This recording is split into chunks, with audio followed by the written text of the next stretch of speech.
One of my favourite pieces to make is my Nautilus slip style of bowl, but stamping the pattern could be quite tiring on the forearms after a while. So when a company offered to send me their new pottery tool that could help with this problem, I was very interested to try it out and see how I got on with it. Now, I often get sent pottery tools which are beautiful versions of something that I already have, such as these brass ribs from Xmperor, or this tungsten carbide trimming tool with handmade handle from Fireside Clayworks. But the tool I'm using today is something that I've not tried before.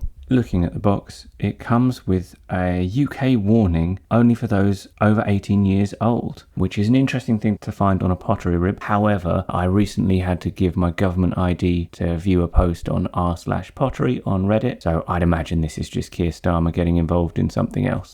Opening the box, you get the rib itself and a charger. The charger very sensibly uses a magnetic attachment, meaning the rib itself can be waterproofed and comes charged in the box, which is quite handy if you want to get started with it straight away. And quickly powering it up, it seems to have a handful of different vibration strengths and speeds. The build quality seems really good. It's a bit thicker than most of my other ribs, although they do vary depending on the manufacturer. The appropriate size for something like this will vary from person to person. I'm a little shorter than the average for the UK, and I don't want this to sound like I'm bragging, but I know a lot of men are quite insecure about it, but I have a larger than average hand size.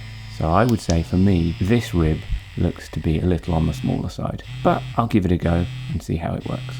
Given its shape, the most obvious thing to throw first is a bowl, so that's where I started, and I thought I'd try in the unpowered state first, just to see how well it will work, and it managed just fine. The surface quality is exactly what you'd want here. Easy to grip even with lubricated, slippery hands, but not so high friction that it would cause any issues. Here, it's sliding over the clay nicely and has thrown a perfectly reasonable little bowl. I tried powering on the vibration for this section, but it was hard to see whether it was having any effect. Certainly didn't seem to vastly change the way it was behaving. So I thought the next thing I would like to try is something a little bit taller and thicker.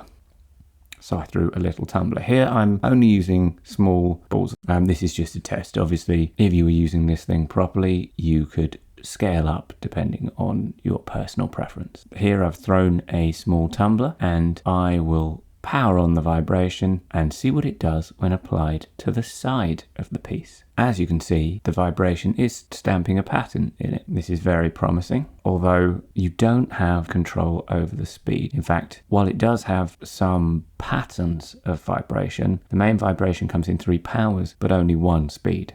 Having successfully thrown a tumbler and stamped a pattern into the wall, I thought I'd try it on a flat surface this time. So I have thrown a coaster and I'm going to try different speeds to see what it stamps into this. Trying it at various different speeds, you can see the different patterns it will stamp based on how quickly the wheel is turning, how quickly I move the rib out, and the power setting on the rib, but there is no fine control over the speed itself. It is set at that 1 speed, and that's that.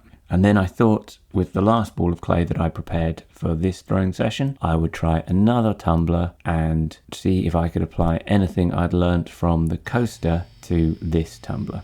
I gave it another go, and again it worked, but there are limitations with the design of this rib for how I am using it here. So having had a quick play with it, I would say my thoughts are as follows. I think some people are going to very much enjoy the addition of vibration, but I don't think it's necessary. You can get a lot done with just the basic tools.